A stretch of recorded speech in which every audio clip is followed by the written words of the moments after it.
नमस्ते प्रिय छात्राः, सर्वे कुशलिनः वा? अहम् इदानीम् अष्टमकक्ष्यायाः समासः इति पाठं पाठयामि। छात्राः, त्रयोदशः पाठः समासः। अस्मिन् पाठे वयं समासः नाम कः इत्युक्ते समासस्य अर्थं, समासे कति भेदाः सन्ति, तेषु द्वन्द्वसमासस्य परिचयं च जानीम। पश्यन्तु, समासः नाम संक्षेपः। समासः इति शब्दस्य अर्थः एव संक्षेपः। समास ಅಂದ್ರೆ ಅದರ ಅರ್ಥವೇ ಶಬ್ದಶಃ ಅರ್ಥವೇ ಸಂಕ್ಷೇಪಃ ಅಂದ್ರೆ ಸಂಕ್ಷಿಪ್ತೀಕರಣ, ಸಂಕ್ಷಿಪ್ತಗೊಳಿಸುವುದು. ಸಮಾಸವೆಂದರೆ ದೀರ್ಘವಾಗಿರುವುದನ್ನು ಸಂಕ್ಷಿಪ್ತಗೊಳಿಸುವುದು. ಸಮಾಸೆ ಅರ್ಥಾನುಗುಣಂ ಪದಾನಾಂ ಸಂಯೋಜನೇನ ಏಕಂ ಪದಂ ಉತ್ಪದ್ಯತೆ. ಸಮಾಸದಲ್ಲಿ ಅರ್ಥಕ್ಕನುಗುಣವಾಗಿ ಪದಗಳ ಸಂಯೋಜನೆಯಿಂದ ಒಂದೇ ಪದ ಉಂಟಾಗಿರುತ್ತದೆ. ಸಮಾಸಃ ನಾಮ ಕಃ ಅರ್ಥಾನುಗುಣಂ ಪದಾನಾಂ ಸಂಯೋಜನೇನ ಏಕಂ ಪದಂ ಉತ್ಪದ್ಯತೆ ಸಹ ಏವ ಸಮಾಸಃ. ಅಂದ್ರೆ ಕನ್ನಡದಲ್ಲಿ ಹೇಳೋದಾದ್ರೆ, ಅರ್ಥಕ್ಕನುಗುಣವಾಗಿ ಎರಡು ಅಥವಾ ಎರಡಕ್ಕಿಂತ ಹೆಚ್ಚು ಪದಗಳು ಸೇರಿ ಒಂದು ಪದವಾಗುವುದಕ್ಕೇನಂತಾರೆ ಸಮಾಸ. ನೋಡಿ, ಸಂಧಿ ಎರಡು ಅಕ್ಷರಗಳ ನಡುವೆ ಆದ್ರೆ ಸಮಾಸ ಏನಾಗ್ತದೆ? ಎರಡು ಪದಗಳ ನಡುವೆ ಆಗ್ತದೆ. ಸಮಾಸಕರಣೇನ ಅಲ್ಪೈಃ ಪದೈಃ ಏವ ಬಹವಃ ವಿಷಯಾಃ ಸಂಸ್ಕೃತ ಭಾಷಾಯಾಂ ವಕ್ತುಂ ಶಕ್ಯಂತೆ. ಸಮಾಸ ಮಾಡುವುದರಿಂದ ಪ್ರಯೋಜನ ಏನು? ಸಮಾಸಕರಣೇನ ಅಲ್ಪೈಃ ಪದೈಃ ಏವ, ಕೆಲವು ಪದಗಳಿಂದ ಬಹಳಷ್ಟು ವಿಷಯಗಳನ್ನ ಸಂಸ್ಕೃತ ಭಾಷೆಯಲ್ಲಿ ತಿಳಿಸ್ಲಿಕ್ಕೆ ಸಮಾಸ ಸಹಾಯ ಮಾಡ್ತದೆ. ಸಮಾಸಕರಣೇನ ಸಮಾಸದಿಂದ ಅಲ್ಪೈಃ ಏವ ಪದೈಃ, ಅಲ್ಪ ಪದಗಳಿಂದಲೇ, ಕೆಲವೇ ಪದಗಳಿಂದ ಬಹಳಷ್ಟು ವಿಷಯಗಳನ್ನು ತಿಳಿಸ್ಲಿಕ್ಕೆ ಆಗುವುದು ಸಮಾಸದ ಪ್ರಯೋಜನ. ಅತ್ರ ದ್ವಂದ್ವ ಸಮಾಸಸ್ಯ ಪರಿಚಯಃ ಕ್ರಿಯತೆ. ಛಾತ್ರಾಃ, अस्मिन् पाठे केवलं द्वंद्व समासस्य परिचयः क्रियते. ಈ ವರ್ಷ ನಿಮಗೆ ಕೇವಲ ದ್ವಂದ್ವ ಸಮಾಸದ ಪರಿಚಯವನ್ನು ಮಾತ್ರ ಕೊಟ್ಟಿದ್ದಾರೆ. ಪಶ್ಯಂತು, ಸಮಾಸೆ ವಿಗ್ರಹ ವಾಕ್ಯಂ ಸಮಸ್ತ ಪದಂ ಇತಿ ಅಂಶದ್ವಯಂ ಭವತಿ. ಸಮಾಸದಲ್ಲಿ ವಿಗ್ರಹ ವಾಕ್ಯ ಮತ್ತು ಸಮಸ್ತ ಪದ ಎಂಬ ಎರಡು ಅಂಶಗಳಿರ್ತವೆ. ಸಮಾಸೆ ದ್ವೌ ಅಂಶದ್ವಯಂ ಭವತಿ ते विग्रहवाक्यं समस्तपदम् इति. तस्य अर्थं किं? पदानां योजनेन यत् एकं पदम् उत्पद्यते तत् समस्तपदम् इत्युच्यते. ಪದಗಳನ್ನ ಜೋಡಿಸುವುದರಿಂದ, ಕೂಡಿಸುವುದರಿಂದ ಒಂದೇ ಪದ, ಯತ್ ಏಕಂ ಪದಂ ಉತ್ಪದ್ಯತೆ, ಒಂದೇ ಪದವಾದ್ರೆ ಅದಕ್ಕೇನಂತಾರೆ ಸಮಸ್ತ ಪದ. ಎರಡು ಅಥವಾ ಎರಡಕ್ಕಿಂತ ಹೆಚ್ಚು ಪದಗಳನ್ನು ಸೇರಿಸಿ ಒಂದೇ ಪದ ಮಾಡ್ತಾರಲ್ಲ, ಅದಕ್ಕೆ ಸಮಾಸ ಪದ ಅಥವಾ ಸಮಸ್ತ ಪದ ಹೇಳ್ತಾರೆ. ಸಮಸ್ತ ಪದಸ್ಯ ಅರ್ಥಬೋಧಕಂ ವಾಕ್ಯಂ ವಿಗ್ರಹ ವಾಕ್ಯಂ ಇತಿ ಉಚ್ಯತೆ.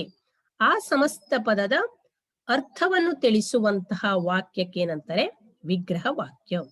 ವಿಗ್ರಹ ವಾಕ್ಯದಲ್ಲಿ ವಿವರಣೆ ಇರ್ತದೆ, ಸಮಸ್ತ ಪದ ಸಂಕ್ಷಿಪ್ತವಾಗಿ ಇರ್ತದೆ. ತಥೈವ ಸಮಸ್ತ ಪದೇ ವಿಗ್ರಹ ವಾಕ್ಯೇ ವಾ ಆದೌ ವಿದ್ಯಮಾನಂ ಪದಂ ಪೂರ್ವಪದಂ ಇತಿ ತತ್ ಪಶ್ಚಾತ್ ವಿದ್ಯಮಾನಂ ಪದಂ ಉತ್ತರ ಪದಂ ಇತಿ ಚ ಕಥ್ಯಂತೆ. ನೋಡಿ, ಸಂಧಿ ಆಗ್ಬೇಕಾದ್ರೆ ಹೇಗೆ ಪೂರ್ವ ಪದ ಮತ್ತು ಉತ್ತರ ಪದಗಳು ಇರ್ತಿದ್ವೋ ಇದೆಯೋ, ಹಾಗೆಯೇ ಸಮಸ್ತ ಪದದಲ್ಲಾಗಲಿ ಅಥವಾ ವಿಗ್ರಹ ವಾಕ್ಯದಲ್ಲಾಗಲಿ ಮೊದಲು ಇರುವಂತಹ ಪದಕ್ಕೇನಂತಾರೆ ಪೂರ್ವ ಪದವೆಂತಲೂ, ನಂತರ ಇರುವಂತಹ ಪದಕ್ಕೆ ಉತ್ತರ ಪದಂ ಇತಿ ಚ ಕಥ್ಯಂತೆ. ನಂತರ ಇರುವ ಪದಕ್ಕೆ ಉತ್ತರ ಪದ ಅಂತಾರೆ. ಅದು ಸಮಸ್ತ ಪದದಲ್ಲ ಕೂಡ ಆಗಿರಬಹುದು ಅಥವಾ ವಿಗ್ರಹ ವಾಕ್ಯದಲ್ಲೂ ಕೂಡ ಆಗಿರಬಹುದು. ಮೊದಲು ಇರುವ ಪದ ಪೂರ್ವ ಪದ, ನಂತರ ಇರುವ ಪದ ಉತ್ತರ ಪದ. ಪಶ್ಯಂತು, ಉದಾಹರಣಂ ಪಶ್ಯಂತು. ಸಮಾಸಃ ವಿಗ್ರಹ ವಾಕ್ಯಂ ವೃಕ್ಷಸ್ಯ ಮೂಲಂ. ವೃಕ್ಷ ಮೂಲಂ. ವೃಕ್ಷ ಮೂಲ, ಇಲ್ಲಿ ನೋಡಿ ವೃಕ್ಷ ಮತ್ತೆ ಮೂಲ ಎಂಬ ಎರಡು ಪದಗಳು ಸೇರಿ ಒಂದೇ ಪದವಾಗಿದೆಯಲ್ಲ, ಇದು ಸಮಸ್ತ ಪದ. ಅದರ ವಿವರಣೆಯನ್ನು ಕೊಡುವಂಥದ್ದು ವೃಕ್ಷದ ಮೂಲ, ವೃಕ್ಷದ ಬುಡ, ಬೇರು. ಇದು ವೃಕ್ಷಸ್ಯ ಮೂಲಂ, ಇದರ ವಿವರಣೆ ವೃಕ್ಷ ಮೂಲಂ, ಇದರ ವಿವರಣೆಯನ್ನು ಕೊಡುವುದು ವೃಕ್ಷಸ್ಯ ಮೂಲಂ. ಅದಕ್ಕಾಗಿ ಇದು ವಿಗ್ರಹ ವಾಕ್ಯ. ಇದು ಸೇರಿ ಒಂದೇ ಪದವಾಗಿದೆ, ಸಮಸ್ತ ಪದ. ವೃಕ್ಷಸ್ಯ ಮೊದಲಿದೆ, ಅದಕ್ಕಾಗಿ ಇದಕ್ಕೆ ಪೂರ್ವ ಪದ. ಮೂಲಂ ನಂತರ ಇದೆ, ಇದು ಉತ್ತರ ಪದ. ವಿಗ್ರಹ ವಾಕ್ಯದಲ್ಲಾಗಲಿ ಸಮಸ್ತ ಪದದಲ್ಲಾಗಲಿ ಮೊದಲು ಇರುವ ಪದ ಪೂರ್ವ ಪದ, ನಂತರ ಇರುವ ಪದ ಉತ್ತರ ಪದ. ಸಮಾಸೆ ಚತ್ವಾರಃ ಭೇದಾಃ ಸಂತಿ. ಸಮಾಸದಲ್ಲಿ ಎಷ್ಟು ಭೇದಗಳಿದ್ದಾವೆ? 4 ಭೇದಗಳಿದ್ದಾವೆ. ಪಶ್ಯಂತು. ಸಮಾಸಃ, ದ್ವಂದ್ವಃ, ಬಹುವ್ರೀಹಿಃ, ಅವ್ಯಯೀಭಾವಃ, ತತ್ಪುರುಷಃ. ಏವಂ ಸಮಾಸೆ ಚತ್ವಾರಃ ಭೇದಾಃ ಸಂತಿ. ದ್ವಂದ್ವ ಸಮಾಸ, ಬಹುವ್ರೀಹಿ ಸಮಾಸ, ಅವ್ಯಯೀಭಾವ ಸಮಾಸ, ತತ್ಪುರುಷ ಸಮಾಸ. ದ್ವಂದ್ವ ಸಮಾಸದಲ್ಲಿ ಉಭಯ ಪದದ ಅರ್ಥ ಪ್ರಧಾನವಾಗಿರ್ತದೆ. ಉಭಯ ಪದ ಅಂದ್ರೆ ಎರಡು ಪದಗಳ ಅರ್ಥ. ಎರಡು ಪದಗಳು ಅಂದ್ರೆ ಪೂರ್ವ ಮತ್ತು ಉತ್ತರ ಪದಗಳ ಎರಡರ ಅರ್ಥವು ಅಷ್ಟೇ ಪ್ರಧಾನವಾಗಿದ್ರೆ ಅದಕ್ಕೆ ದ್ವಂದ್ವ ಸಮಾಸ ಹೇಳ್ತಾರೆ. ಬಹುವ್ರೀಹಿ ಸಮಾಸದಲ್ಲಿ ಅನ್ಯ ಪದದ ಅರ್ಥ, ಪೂರ್ವೋತ್ತರ ಪದಗಳೆರಡನ್ನು ಬಿಟ್ಟು ಇನ್ನೊಂದು ಪದದ ಅರ್ಥ ಪ್ರಧಾನವಾಗಿರ್ತದೆ. ಅವ್ಯಯೀಭಾವ ಸಮಾಸದಲ್ಲಿ ಪೂರ್ವ ಪದದ ಅರ್ಥ ಪ್ರಧಾನವಾಗಿರ್ತದೆ. ತತ್ಪುರುಷ ಸಮಾಸದಲ್ಲಿ ಉತ್ತರ ಪದಸ್ಯ ಪ್ರಧಾನಃ ಭವತಿ. ಏವಂ ಸಮಾಸೆ ಚತ್ವಾರಃ ಭೇದಾಃ ಸಂತಿ. ಈಗ ನಾವು ದ್ವಂದ್ವ ಸಮಾಸವನ್ನು ನೋಡೋಣ. ದ್ವಂದ್ವ ಸಮಾಸಃ. ದ್ವಂದ್ವ ಸಮಾಸಃ ನಾಮಕಃ ಯಸ್ಮಿನ್ ಸಮಾಸೆ ಸಮಾಸ ಘಟಿತ ಪದಾನಾಂ ಅರ್ಥಃ ಪೃಥಕ್ತಯಾ ಸಮೂಹ ರೂಪೇಣ ವಾ ವಿವಕ್ಷಿತಃ ಸಹ ದ್ವಂದ್ವ ಸಮಾಸಃ ಇತಿ ಕಥ್ಯತೆ. ಯಾವ ಸಮಾಸದಲ್ಲಿ ಸಮಾಸದಲ್ಲಿರುವಂತಹ ಪದಗಳ ಅರ್ಥವು ಬೇರೆ ಬೇರೆಯಾಗಿ ಆಗಲಿ ಅಥವಾ ಸಮೂಹವಾಗಿಯಾಗಲಿ ತಿಳಿಯಲ್ಪಟ್ಟಿದ್ದರೆ ಅದಕ್ಕೇನಂತಾರೆ? ದ್ವಂದ್ವ ಸಮಾಸ. ದ್ವಂದ್ವ ಸಮಾಸದಲ್ಲಿ ಈಗಾಗಲೇ ಹೇಳಿದ ಹಾಗೆ ಉಭಯ ಪದದ ಅರ್ಥ ಪ್ರಧಾನ, ಪೂರ್ವೋತ್ತರ ಪದಗಳ ಎರಡರ ಅರ್ಥವು ಅಷ್ಟೇ ಪ್ರಧಾನವಾಗಿರ್ತದೆ. ಈ ಸಮಾಸದಲ್ಲಿ ಸಮಾಸದಲ್ಲಿರುವ ಪದಗಳ ಅರ್ಥವು ಕೆಲವೊಂದು ಸಲ ಬೇರೆ ಬೇರೆಯಾಗಿ ಪ್ರತ್ಯೇಕವಾಗಿ, ಇನ್ನು ಕೆಲವೊಂದು ಸಲ ಸಮೂಹ ರೂಪದಲ್ಲಿ ತಿಳಿಯಲ್ಪಟ್ಟಿರ್ತದೆ. ಇದಕ್ಕೇನಂತಾರೆ? ದ್ವಂದ್ವ ಸಮಾಸ. ಉದಾಹರಣೆ ನೋಡಿದ್ರೆ ನಿಮಗೆ ಗೊತ್ತಾಗ್ತದೆ. ದ್ವಂದ್ವ ಸಮಾಸೆ ದ್ವೌ ಭೇದೌ ಸ್ತಃ ತೇ ಇತರೇತರ ದ್ವಂದ್ವ ಸಮಾಹಾರ ದ್ವಂದ್ವ. ದ್ವಂದ್ವ ಸಮಾಸದಲ್ಲಿ ಎಷ್ಟು ಪ್ರಕಾರ? 2 ಪ್ರಕಾರ. ಒಂದು ಇತರೇತರ ದ್ವಂದ್ವ, ಇನ್ನೊಂದು ಸಮಾಹಾರ ದ್ವಂದ್ವ. ದ್ವಂದ್ವ ಸಮಾಸ ಅಂದ್ರೆ ಸಮಾಸದಲ್ಲಿರುವ ಪದಗಳ ಅರ್ಥವು ಪ್ರತ್ಯೇಕವಾಗಿಯಾಗಲಿ ಅಥವಾ ಸಾಮೂಹಿಕವಾಗಿಯಾಗಲಿ ತಿಳಿಯಲ್ಪಟ್ಟಿರ್ತದೆ. ಅದು ದ್ವಂದ್ವ ಸಮಾಸ. ದ್ವಂದ್ವ ಸಮಾಸೆ ಉಭಯ ಪದಾರ್ಥ ಪ್ರಧಾನಃ ಭವತಿ. ಪ್ರಥಮತಯ ಇತರೇತರ ದ್ವಂದ್ವ.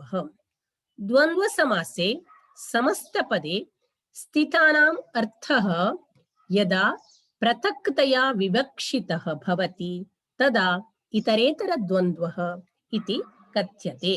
ನೋಡಿ, ದ್ವಂದ್ವ ಸಮಾಸದಲ್ಲಿ ಸೇರಿದಂತಹ ಪದಗಳ ಅರ್ಥವನ್ನ ಪ್ರತ್ಯೇಕವಾಗಿ ಹೇಳಿದರೆ, ಪ್ರತ್ಯೇಕವಾಗಿ ತಿಳಿಯಲ್ಪಟ್ಟರೆ, ಅದರ ಅರ್ಥವು ಪ್ರತ್ಯೇಕವಾಗಿ ತಿಳಿಯಲ್ಪಟ್ಟರೆ ಅದಕ್ಕೇನಂತಾರೆ? ಇತರೇತರ ದ್ವಂದ್ವ. ಅಂದ್ರೆ ಸಮಾಸದಲ್ಲಿ ಇರುವಂತಹ ಪದಗಳ ಅರ್ಥವು ಬೇರೆ ಬೇರೆಯಾಗಿ ತಿಳಿಯಲ್ಪಟ್ಟಿರ್ತವೆ. ಅದಕ್ಕೇನಂತಾರೆ? ಇತರೇತರ ದ್ವಂದ್ವ. ಅತ್ರ ಸಮಸ್ತ ಪದಂ ದ್ವಿವಚನೆ ಬಹುವಚನೆ ವಾ ಭವತಿ. ಇಲ್ಲಿ ಸಮಸ್ತ ಪದವು ದ್ವಿವಚನದಲ್ಲೇ ಆಗಿರ್ತದೆ ಅಥವಾ ಬಹುವಚನದಲ್ಲಿ ಇರ್ತದೆ. 2 ಪದಗಳಿದ್ರೆ ದ್ವಿವಚನದಲ್ಲಿ ಇರ್ತದೆ, 2ಕ್ಕಿಂತ ಹೆಚ್ಚು ಪದಗಳಿದ್ರೆ ಬಹುವಚನದಲ್ಲಿ ಇರ್ತದೆ. ಅಸ್ಮಿನ್ ಸಮಾಸೆ ಸಮಸ್ತ ಪದಂ ದ್ವಿವಚನೆ ಬಹುವಚನೆ ವಾ ಭವತಿ. ತಥೈವ ಉತ್ತರ ಪದಸ್ಯ ಯಲ್ಲಿಂಗಂ ತದೇವ ಸಮಸ್ತ ಪದಸ್ಯಾಪಿ ಭವತಿ. ಹಾಗೆಯೇ ಕೊನೆಯಲ್ಲಿ ಇರುವಂತಹ ಉತ್ತರ ಪದದಲ್ಲಿ ಇರ್ತದಲ್ಲ, ಅದರ ಲಿಂಗವನ್ನ ಸಮಸ್ತ ಪದವು ಅನ್ವಯಿಸ್ತದೆ, ಸಮಸ್ತ ಪದಕ್ಕೂ ಅನ್ವಯಿಸ್ತದೆ. ಅಂದರೆ ಉತ್ತರ ಪದದಲ್ಲಿ ಪುಲ್ಲಿಂಗವಿದ್ರೆ ಆ ಶಬ್ದ ಆ ಸಮಸ್ತ ಪದ ಪುಲ್ಲಿಂಗದಲ್ಲೇ ಇರ್ತದೆ. ಸ್ತ್ರೀಲಿಂಗದಲ್ಲಿದ್ರೆ ಸ್ತ್ರೀಲಿಂಗದಲ್ಲಿ ಇರ್ತದೆ. ಉತ್ತರ ಪದದಲ್ಲಿ ಯಾವ ಲಿಂಗ ಇರ್ತದೆಯೋ ಸಮಸ್ತ ಪದವು ಅದೇ ಲಿಂಗದಲ್ಲಿ ಇರ್ತದೆ. ನೋಡಿ ಇಲ್ಲಿ, ರಾಮಕೃಷ್ಣೌ ಶಾಲಾಂ ಗಚ್ಚತಃ. ರಾಮಕೃಷ್ಣೌ, ರಾಮಃ ಚ ಕೃಷ್ಣಃ ಚ ಶಾಲಾಂ ಗಚ್ಚತಃ. ರಾಮಃ ಶಾಲಾಂ ಗಚ್ಚತಿ, ಕೃಷ್ಣಃ ಅಪಿ ಶಾಲಾಂ ಗಚ್ಚತಿ. ರಾಮಕೃಷ್ಣರಿಬ್ಬರು ಶಾಲೆಗೆ ಹೋಗುತ್ತಾರೆ. ಇಲ್ಲಿ ರಾಮನು ಶಾಲೆಗೆ ಹೋಗ್ತಾನೆ, ಕೃಷ್ಣನು ಶಾಲೆಗೆ ಹೋಗ್ತಾನೆ. ಅಲ್ಲಿ ರಾಮನು ಮುಖ್ಯನೇ, ಕೃಷ್ಣನು ಮುಖ್ಯನೇ. ಇಲ್ಲಿ ಪೂರ್ವೋತ್ತರ ಪದಗಳೆರಡು ಅಂದ್ರೆ ಉಭಯ ಪದಗಳು ಪ್ರಧಾನವಾಗಿರ್ತದೆ. ಯಾರು ಶಾಲೆಗೆ ಹೋಗ್ತಾರೆ? ರಾಮನು ಹೋಗ್ತಾನೆ, ಕೃಷ್ಣನು ಹೋಗ್ತಾನೆ. ನೋಡಿ ಇಲ್ಲಿ ಈಗಾಗಲೇ ಹೇಳಿದ ಹಾಗೆ ಕೃಷ್ಣೌ ಇದು ದ್ವಿವಚನದಲ್ಲಿದೆ. ಯಾಕೆಂದ್ರೆ ರಾಮ ಮತ್ತು ಕೃಷ್ಣ ಎರಡು ಶಬ್ದಗಳಿದ್ದಾವೆ.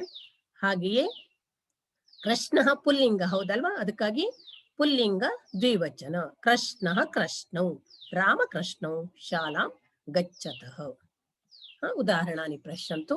ವಿಗ್ರಹ ವಾಕ್ಯಂ, ಸಮಸ್ತ ಪದಂ ವಾಕ್ಯಂ. ಹೇಮಂತಶ್ಚ ಶಿಶಿರಶ್ಚ ವಸಂತಶ್ಚ. ಇಲ್ಲೇನ್ ಮಾಡ್ತಾರೆ ಅಂದ್ರೆ ಚ ಹೇಳುದನ್ನ ಶಬ್ದಗಳನ್ನ ಬಿಡಿಸಬೇಕಾದ್ರೆ ಸೇರಿಸ್ತಾರೆ. ಹೇಮಂತಃ ಚ ಹೇಳಿಯೋದು ಸಂಧಿಯಾಗಿ ಏನಾಗಿದೆ? ಹೇಮಂತಶ್ಚ. ಹೇಮಂತಃ ಚ ಶಿಶಿರಃ ಚ ವಸಂತಃ ಚ. ಹೇಮಂತ ಶಿಶಿರ ವಸಂತಾಹ. ಹೇಮಂತ ಶಿಶಿರ ವಸಂತಾಹ. ವಸಂತ ಪುಲ್ಲಿಂಗ, ಮೂರು ಶಬ್ದಗಳಿದ್ದಾವೆ, ಅದಕ್ಕಾಗಿ ಏನಾಯ್ತು? ಬಹುವಚನದಲ್ಲಿದೆ. ಹೇಮಂತ ಶಿಶಿರ ವಸಂತಾಹ. ಹೇಮಂತವು, ಶಿಶಿರವು, ವಸಂತವು. ವಾಕ್ಯ ನೋಡಿ, ಹೇಮಂತ ಶಿಶಿರ ವಸಂತಾಹ ಅಸ್ಮಾಕಂ ಋತವಃ.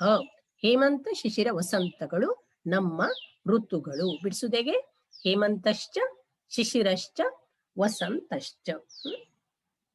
ಹಾಗೆಯೇ ಕುಕ್ಕುಟಶ್ಚ ಮಯೂರಶ್ಚ. ಕುಕ್ಕುಟಃ ಚ ಮಯೂರಃ ಚ.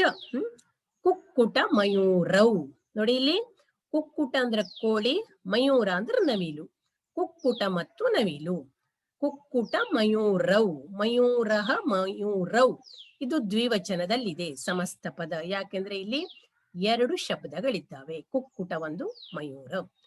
ಕುಕ್ಕುಟ ಮಯೂರೌ ವನೆ ವಸತಃ. ಕುಕ್ಕುಟ ಮಯೂರಗಳು ಕಾಡಿನಲ್ಲಿ ವಾಸಿಸುತ್ತವೆ. ವಸತಃ ದ್ವಿವಚನ ಇದ್ದದ್ರಿಂದ ವಸತಿ, ವಸತಃ ಆಯ್ತು.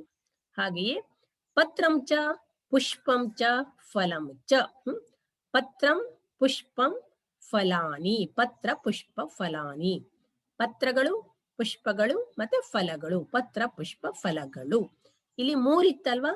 ಫಲಂ ಇದು ನಪುಂಸಕಲಿಂಗ, ಅದಕ್ಕಾಗಿ ಏನಾಯ್ತು? ಫಲಾನಿ. ಬಹುವಚನದಲ್ಲಿದೆ, ಮೂರಿದೆಯಲ್ಲ, ಪತ್ರ ಪುಷ್ಪ ಫಲ, ಅದಕ್ಕಾಗಿ ಬಹುವಚನ. ಇದು ಪತ್ರ ಪುಷ್ಪ ಫಲಾನಿ ನಪುಂಸಕಲಿಂಗದಲ್ಲಿದೆ, ಅದಕ್ಕಾಗಿ ಪತ್ರ ಪುಷ್ಪ ಫಲಾನಿ. ಅಹಂ ದೇವಾಯ ಪತ್ರ ಪುಷ್ಪ ಫಲಾನಿ ಅರ್ಪಯಾಮಿ. ನಾನು ಪತ್ರವನ್ನು ಅರ್ಪಿಸ್ತೇನೆ, ಪುಷ್ಪವನ್ನು ಅರ್ಪಿಸ್ತೇನೆ, ಫಲವನ್ನು ಅರ್ಪಿಸ್ತೇನೆ. ಇಲ್ಲಿ ಕುಕ್ಕುಟನು ಕಾಡಿನಲ್ಲಿ ವಾಸಿಸ್ತದೆ, ಮಯೂರನು ಕಾಡಿನಲ್ಲಿ ವಾಸಿಸ್ತದೆ. ಇಲ್ಲಿರುವ ಪ್ರತಿಯೊಂದು ಶಬ್ದದ ಅರ್ಥವು ಪ್ರಧಾನವೇ, ಅದನ್ನ ಪ್ರತ್ಯೇಕವಾಗಿ ತಿಳಿಯಲ್ಪಡುತ್ತದೆ ಅಥವಾ ಪ್ರತ್ಯೇಕವಾಗಿ ಹೇಳಿದ್ದಾರೆ. ಅದಕ್ಕಾಗಿ ಇದು ಯಾವ ಸಮಾಸ? ದ್ವಂದ್ವ ಸಮಾಸ. ಅದರಲ್ಲಿಯೂ ಇತರೇತರ ದ್ವಂದ್ವ. ಯಾಕೆಂದ್ರೆ ಇಲ್ಲಿ ಹೇಮಂತ, ಶಿಶಿರ, ವಸಂತ ಈ ಮೂರು ಶಬ್ದಗಳನ್ನ ಪ್ರತ್ಯೇಕವಾಗಿ ಅದರ ಅರ್ಥಕ್ಕೆ ಮಹತ್ವವನ್ನ ಕೊಟ್ಟಿದ್ದಾರೆ. ಇದರಲ್ಲಿ ಸಾಮೂಹಿಕ ಅರ್ಥದ ಮಹತ್ವ ಅಲ್ಲ, ಅದಕ್ಕಾಗಿ ಇದು ಇತರೇತರ ದ್ವಂದ್ವ ಸಮಾಸ. ಆನಂತರ ಸಮಾಹಾರ ದ್ವಂದ್ವ. ಸಮಸ್ತ ಪದೇ ಸ್ಥಿತಾನಾಂ ಪದಾನಾಂ ಸಮೂಹಾರ್ಥಃ ಯದಾ ವಿವಕ್ಷಿತಃ ತದಾ ಸಮಾಹಾರ ದ್ವಂದ್ವ ಭವತಿ. ಅಂದ್ರೆ ಈ ಸಮಾಸದಲ್ಲಿ ಸೇರಿದ ಪದಗಳು ಸಾಮೂಹಿಕವಾಗಿ ತಿಳಿಯಲ್ಪಡ್ತದೆ. ಇದರಲ್ಲಿ ಸಾಮೂಹಿಕ ಅರ್ಥವೇ ಪ್ರಧಾನವಾಗಿರ್ತದೆ, ಪ್ರತ್ಯೇಕ ಅರ್ಥಕ್ಕಿಂತ, ಪ್ರತ್ಯೇಕ ಪದಗಳ ಅರ್ಥಕ್ಕಿಂತ ಇಲ್ಲಿ ಸಾಮೂಹಿಕ ಅರ್ಥವೇ ಪ್ರಧಾನವಾಗಿರ್ತದೆ. ಪ್ರತ್ಯೇಕವಾಗಿಯೂ ಅರ್ಥ ಇರುತ್ತದೆ, ಆದರೆ ಅದರ ಅರ್ಥ ಗೌಣವಾಗಿದ್ದು ಸಮೂಹದ ಅರ್ಥವೇ ಪ್ರಧಾನವಾಗಿ ಇರ್ತದೆ. ಅತ್ರ ಸಮಸ್ತ ಪದಂ ನಪುಂಸಕಲಿಂಗೆ ಏಕವಚನೆ ಏವ ಭವತಿ. ಇಲ್ಲಿ ಸಮಸ್ತ ಪದವು ನಪುಂಸಕಲಿಂಗದಲ್ಲಿಯೇ ಇರ್ತದೆ, ಏಕವಚನದಲ್ಲಿಯೇ ಇರ್ತದೆ, ಒಂದು ಗುಂಪಾಗಿ ಇರ್ತದೆ, ಸಮೂಹವಾಗಿ ಇರ್ತದೆ. ಉದಾಹರಣಂ ಪಶ್ಯಂತು.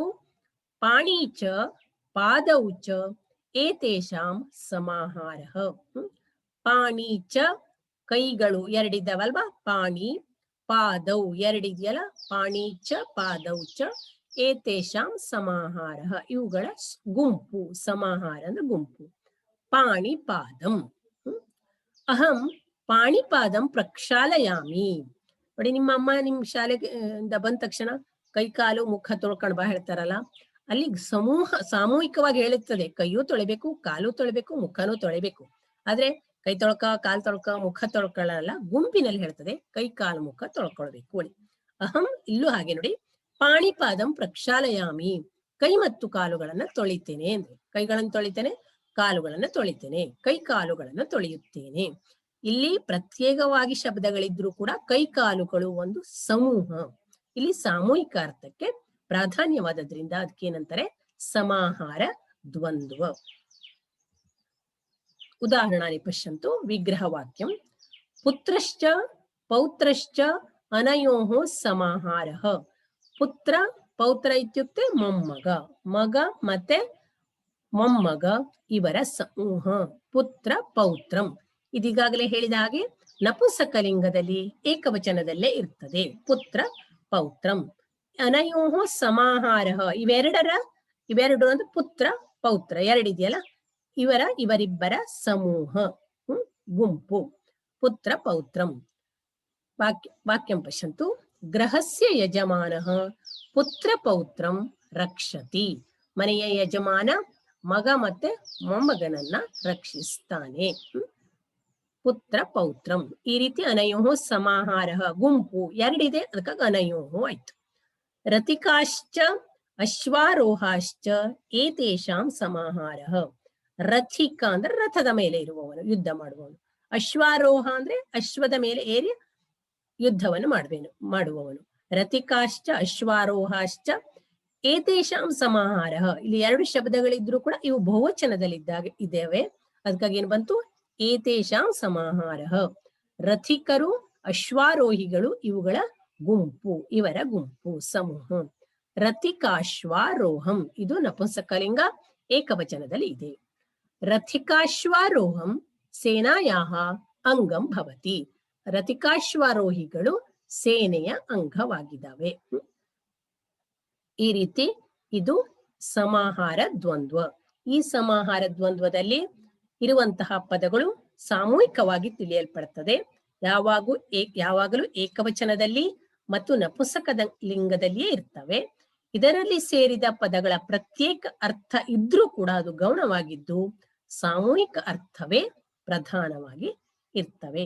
ಸಾಮಾನ್ಯವಾಗಿ ದೇಹದ ಅವಯವಗಳು, ಸೈನ್ಯದ ಭಾಗಗಳು, ಪಶು ಪಕ್ಷಿಗಳು, ಕ್ರಿಮಿಕೀಟಗಳು, ದೇಶಗಳು, ಭಿನ್ನ ಲಿಂಗಗಳಲ್ಲಿರುವಂತಹ ನದಿಗಳು, ವಾದ್ಯ ನುಡಿಸುವವರು, ಅಜನ್ಮ ವೈರಿಗಳು, ಇವರನ್ನೆಲ್ಲ ಹೇಳಬೇಕಾದ್ರೆ ಈ ರೀತಿ ಗುಂಪಿನಲ್ಲಿಯೇ ಹೇಳ್ತಾರೆ.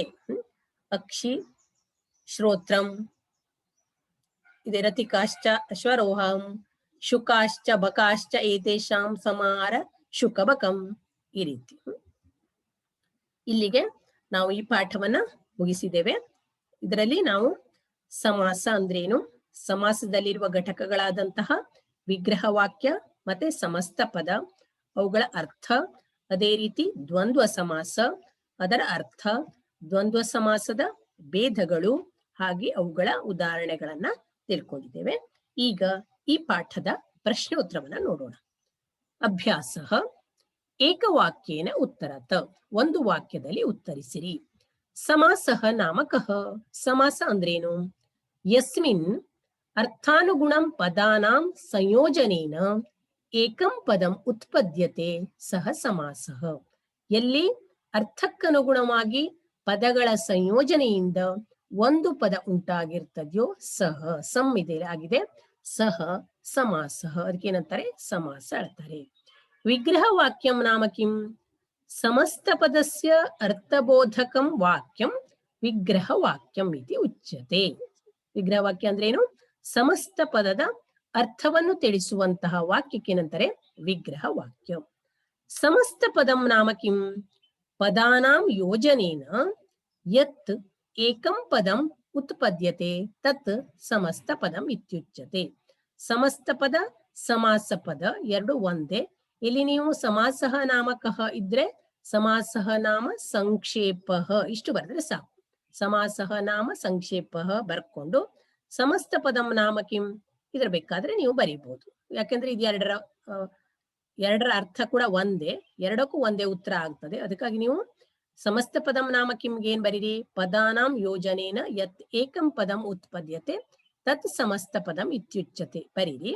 ಸಮಾಸಃ ನಾಮಕಃ, ಸಮಾಸಃ ನಾಮ ಸಂಕ್ಷೇಪಃ ಇಷ್ಟೇ ಬರೀರಿ. ದ್ವಂದ್ವ ಸಮಾಸಃ ಕತಿವಿಧಃ? ದ್ವಂದ್ವ ಸಮಾಸಃ ದ್ವಿವಿಧಃ. ದ್ವಂದ್ವ ಸಮಾಸದಲ್ಲಿ ಎಷ್ಟು ವಿಧ? ಎರಡು ವಿಧ. ದ್ವಂದ್ವ ಸಮಾಸಸ್ಯ ದ್ವೌ ಪ್ರಕಾರೌ ಕೌ? ದ್ವಂದ್ವ ಸಮಾಸದ ಎರಡು ಪ್ರಕಾರಗಳು ಯಾವ್ಯಾವುದು?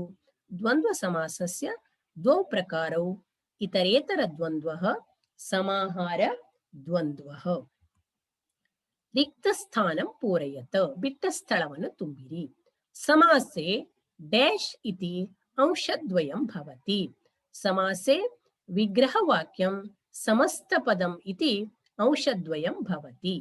ಸಮಾಸೆ ಡ್ಯಾಶ್ ಭೇದಾಃ ಸಂತಿ. ಸಮಾಸೆ ಚತ್ವಾರಃ ಭೇದಾಃ ಸಂತಿ. ಸಮಾಸೆ ಆದೌ ವಿದ್ಯಮಾನಂ ಪದಂ ಡ್ಯಾಶ್ ಇತಿ ಉಚ್ಯತೆ. ಸಮಾಸೆ ಆದೌ ವಿದ್ಯಮಾನಂ ಪದಂ ಪೂರ್ವಪದಂ ಇತಿ ಉಚ್ಯತೆ. ಸಮಾಸೆ ಅಂತೆ ವಿದ್ಯಮಾನಂ ಪದಂ ಡ್ಯಾಶ್ ಇತಿ ಕಥ್ಯತೆ. ಸಮಾಸೆ ಅಂತೆ ವಿದ್ಯಮಾನಂ ಪದಂ ಉತ್ತರಪದಂ ಇತಿ ಕಥ್ಯತೆ. ದ್ವಂದ್ವ ಸಮಾಸೆ ಡ್ಯಾಶ್ ಇತಿ ಪ್ರಕಾರದ್ವಯಂ ಅಸ್ತಿ. ದ್ವಂದ್ವ ಸಮಾಸೆ ಇತರೇತರಃ ಸಮಾಹಾರಃ ಇತಿ ಪ್ರಕಾರದ್ವಯಂ ಅಸ್ತಿ. ಮೂರನೇ ಪ್ರಶ್ನೆ ನೋಡಿ. ಸಮಸ್ತ ಪದಾನಾಂ ವಿಗ್ರಹ ವಾಕ್ಯಂ ವಿಲಿಖ್ಯ ಸಮಾಸ ನಾಮ ಲಿಖತ. ಸಮಸ್ತ ಪದಗಳ ವಿಗ್ರಹ ವಾಕ್ಯವನ್ನು ಬರಿಬೇಕು, ಸಮಾಸದ ಹೆಸರನ್ನು ಬರಿಬೇಕು. ಇಲ್ಲಿ ಸಮಸ್ತ ಪದ ಮಾತ್ರ ಕೊಟ್ಟಿದ್ದಾರೆ, ನಾನು ವಿಗ್ರಹ ವಾಕ್ಯ ಮತ್ತೆ ಸಮಾಸದ ಹೆಸರನ್ನ ಬರೆದಿದ್ದೇನೆ. ಮೊದಲನೇ ನೋಡಿ, ಕುಕ್ಕುಟ ಮಯೂರವು. ನಿಮ್ಮ ಪುಸ್ತಕದಲ್ಲಿ ಈಗಾಗಲೇ ಬಂದಿರುವಂತಹ ಉದಾಹರಣೆಗಳೇ, ಹೊಸದು ಯಾವುದು ಉದಾಹರಣೆಗಳನ್ನು ನಿಮಗೆ ಕೊಟ್ಟಿಲ್ಲ. ಕುಕ್ಕುಟ ಮಯೂರವು, ಕುಕ್ಕುಟಶ್ಚ ಮಯೂರಶ್ಚ ಕುಕ್ಕುಟ ಮಯೂರವು ಇತರೇತರ ದ್ವಂದ್ವಃ. ಪುತ್ರ ಪೌತ್ರಂ, ಪುತ್ರಶ್ಚ ಪೌತ್ರಶ್ಚ ಅನಯೋಃ ಸಮಾಹಾರಃ ಸಮಾಹಾರ ದ್ವಂದ್ವಃ. ಪತ್ರ ಪುಷ್ಪ ಫಲಾನಿ, ಪತ್ರಂ ಚ ಪುಷ್ಪಂ ಚ ಫಲಂ ಚ ಇತರೇತರ ದ್ವಂದ್ವಃ. ರಥಿಕಾಶ್ವಾರೋಹಂ, ರಥಿಕಾಶ್ಚ ಅಶ್ವಾರೋಹಾಶ್ಚ ಏತೇಷಾಂ ಸಮಾಹಾರಃ ಸಮಾಹಾರ ದ್ವಂದ್ವಃ. ಹೇಮಂತ ಶಿಶಿರ ವಸಂತಾಃ, ಹೇಮಂತಶ್ಚ ಶಿಶಿರಶ್ಚ ವಸಂತಶ್ಚ ಇತರೇತರ ದ್ವಂದ್ವಃ. ವಿದ್ಯಾರ್ಥಿಗಳೇ, ಇದಾನಿಂ ಅಹಂ ಸಮಾಸಃ ಇತಿ ಪಾಠಂ ಸಮಾಪಯಾಮಿ. ವಯಂ ಪುನರ್ಮಿಲಾಮ. ಸರ್ವೇಭ್ಯೋ ಧನ್ಯವಾದಾः.